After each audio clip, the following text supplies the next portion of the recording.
Intamin has an amazing portfolio of standout coasters like Tutatis at Parc Asterix, Conda at Walibi Belgium, and El Toro at Six Flags Great Adventure. That portfolio also includes the Jurassic World VelociCoaster at Universal Islands of Adventure, which is arguably one of the best roller coasters in the world. It truly is the complete package with great theming and a relentless, phenomenal ride experience. VelociCoaster even has one of the most legendary finales out there. This is our full-length, in-depth review of VelociCoaster and our comments about what you can expect when you go to Islands of Adventure to ride this coaster. Now, let's go on a raptor run. VelociCoaster opened in 2021 and replaced the long inactive Triceratops Encounter attraction located in the Jurassic Park area of Islands of Adventure. At the time of opening, it was Universal's third collaboration with Intamin Amusement Rides, which had previously designed and manufactured Harry Potter and the Escape from Gringotts at Universal Studios Florida, and Hagrid's Magical Creatures Motorbike Adventure at Islands of Adventure in 2014 and 2019 respectively. Construction for VelociCoaster began in January 2019, with the first pieces of track arriving on site in June 2019. The ride opened to the public in June 2021 and is themed to the Velociraptor dinosaurs as shown in the Jurassic World movie franchise. And this general theming is appropriate for the overall ride experience, but more on that in a moment. The quickest way to get to VelociCoaster from Islands of Adventure's main gate is to take a right from Port of Entry through Seuss Landing and into the Lost Continent section of the park. You walk past the Mythos restaurant and then take a left across a bridge towards the Jurassic Park section. When you first approach the bridge across the lagoon into the Jurassic Park section, you will see two of VelociCoaster's second half elements. As you continue on the bridge, you will actually walk underneath VelociCoaster's oscillating helix and then turn towards the left. Once you turn the corner, you will get some amazing views of VelociCoaster's top hat and the rest of the second half of the ride, including a picturesque zero-G stall traveling over the park pathway. For all intents and purposes, the second half of VelociCoaster's layout is incredibly photogenic, especially with those palm trees lining the pathway towards the entrance to the ride's queue. As you approach the ride, you will see a wide open style queue entrance structure and the ride's name and logo. You will also see some nice fire effects and two Velociraptor figures on the top of the queue building. This truly is an awesome queue entrance. Depending on crowds, you may continue in the main queue building or wrap around the outside, which has a nice raptor paddock structure overhead. As you make your way through the queue, you will see a nice Velociraptor centerpiece and VelociCoaster's top hat in the middle of the room right before you continue into another room. This centerpiece looks amazing, and it looks even cooler when there is some lighting detail above it. You make your way into the next room, which does not have much theming. The following room, however, has posters displaying each of the four main raptors' names and a viewing area for one of the ride's launches. This viewing area is so cool because there are projections of raptors running past you whenever a train goes over this launch. One of the raptors even stops and looks at you. As you continue through the queue, you pass some great theming, including two amazing raptor animatronics which actually move.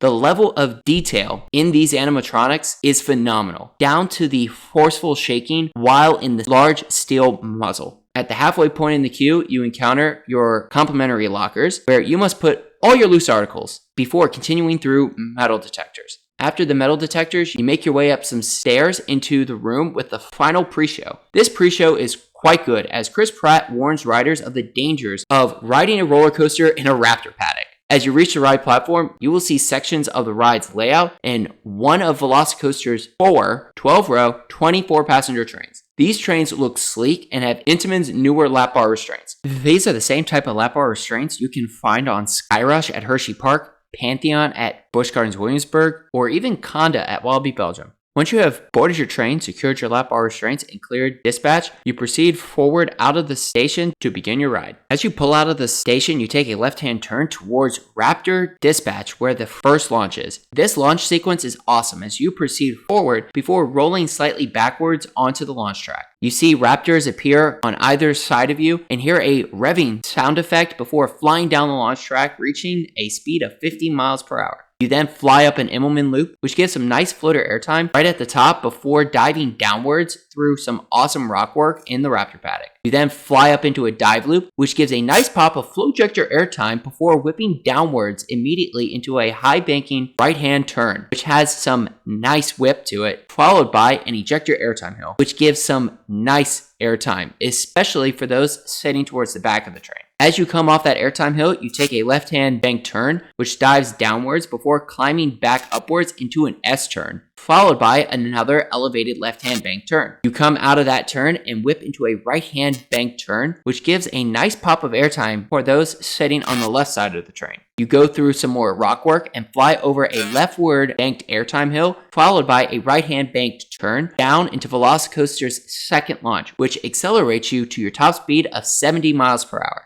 You fly down the launch track and ascend upwards into VelociCoaster's 155-foot tall top hat. The climb up the top hat gives some nice airtime for those sitting towards the front of the train. It is the dive off the top hat, however, that shines, especially for those sitting towards the back of the train. You get a good moment of sustained floater airtime as you go down VelociCoaster's 140-foot tall drop sloped at 80 degrees. And because of the elevated seats on the train and minimalistic lap bars, you get so much amazing airtime. At the bottom of the drop, you bank towards the left and climb into VelociCoaster's zero-G stall. This zero-G stall is good, though it feels more like an extremely overbanked turn. As you come out of the zero-G stall, you dive into a right-hand bank turn, which rises into an ejector airtime-filled banked hill, followed by a dive into another right-hand bank turn, which rises up into a leftward outer bank airtime hill. This outer banked airtime hill gives a nice pop of ejector airtime across the train, though it is best for those sitting on the right side of the train. You go into another right-hand bank turn, which climbs into an overbanked turn. As you come out of that overbanked turn, you straighten and fly over a speed hill, which gives a nice pop of ejector airtime before entering VelociCoaster's best element, the Mosasaurus Roll. This element is insane. As you whip through it, you get an amazing pop of inverted ejector airtime. This element is even crazier since you only have a lap bar. After you fly through the Mosasaurus Roll, you fly up into a right-to-left S-turn, which gives a nice pop of ejector airtime, followed by a right-hand bank turn up into the final brake run to complete your ride.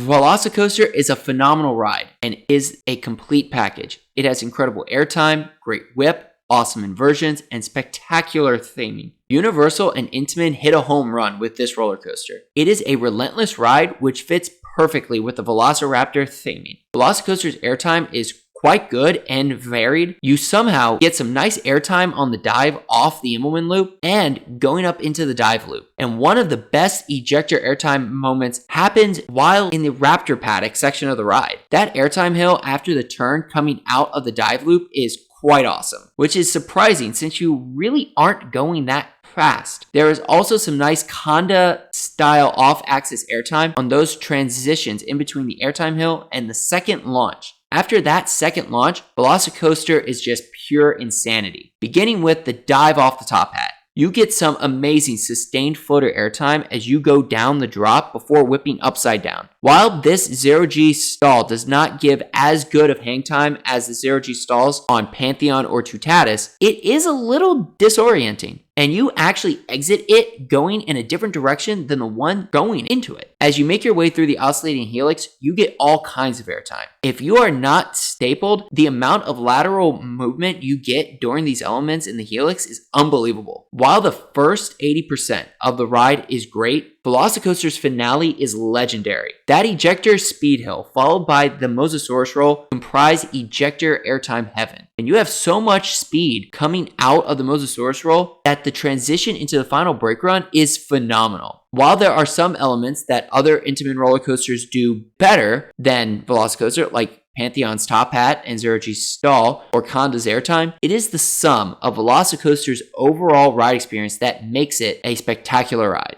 In addition to its overall ride experience, VelociCoaster's theming is top-notch. It genuinely feels like you are being transported into the Jurassic World films. The rockwork in the Raptor paddock is so realistic and well placed that it enhances the ride. Islands of Adventure even threw in some raptor statues and sound effects to genuinely make it feel like you are dodging raptors in the Raptor paddock. If there is one drawback to VelociCoaster, it has to be those lockers in the queue. You have to put all loose articles in the locker. even if you have zippered pockets. And the lockers aren't large enough for fairly stuffed larger backpacks. So you will likely need to put your bag into a larger locker at the Jurassic Park Discovery Center. That said, you can avoid having to get a Discovery Center locker by packing a little lighter when you go to the park. Regardless of the ride's loose article policy, VelociCoaster is a complete overall ride experience. VelociCoaster is one of Universal Orlando Resort's headlining attractions and is easily the best ride at either Islands of Adventure or Universal Studios. VelociCoaster does a little bit of everything, making for a ride experience that you just have to experience for yourself. That Speed Hill Mosasaurus Roll S-Hill finale will never get old. For final score, we give VelociCoaster a 10 out of 10. This roller coaster is one of Intamin's best and easily a top tier roller coaster in Florida. So, let us know in the comments below if you have ridden VelociCoaster at Islands of Adventure,